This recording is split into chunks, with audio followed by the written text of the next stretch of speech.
ലോകത്തിന്റെ മാതാവായ ഭാരതത്തിന്റെ വീരപുത്രിയാണ് റാണി അഹല്യാഭായ് ഹോൾക്കർ എന്ന ജലവിഭവ വികസന കേന്ദ്രത്തിലെ മുൻ ശാസ്ത്രജ്ഞ ഡോക്ടർ ടി.കെ. ജലജ.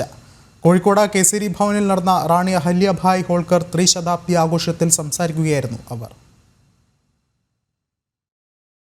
ജില്ലാ മഹിളാ സമന്വയത്തിന്റെയും സാമാജിക സമരസതയുടെയും ആഭിമുഖ്യത്തിലാണ് കേസരി ഭവനിൽ റാണി അഹല്യാഭായ് ഹോൾക്കർ ത്രിശതാബ്ദി ആഘോഷം നടന്നത്.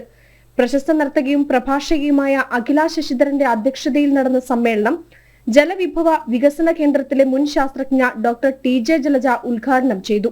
നമ്മുടെ ഈ 25 വർഷം കടന്ന ഈ പുതിയ നൂറ്റാണ്ടിൽ സ്ത്രീകൾക്കായി ഒരുപാട് മുന്നേറാനുള്ള അവസരങ്ങൾ സൃഷ്ടിച്ചു എന്നുള്ളത് വളരെ സന്തോഷകരമാണ്.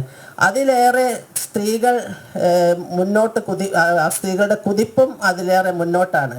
പക്ഷേ ഈ മുന്നിൽ കാണുന്ന മോടിയും പ്രസന്നതയും ഒന്നും മുഴുവനായും നമുക്ക് വിശ്വസിക്കാൻ വയ്യ. അവൾ മാത്രം അനുഭവിക്കുന്ന കുറെ പിൻവിളികൾ ഇപ്പോഴും നമ്മുടെ നാട്ടിലുണ്ട്. അഹല്യാഭായ് ഹോൾക്കറുടെ ജീവിതത്തെ അടിസ്ഥാനമാക്കി മഹിളാ സമന്വയ വേദി നൃത്തശില്പവും അവതരിപ്പിച്ചു.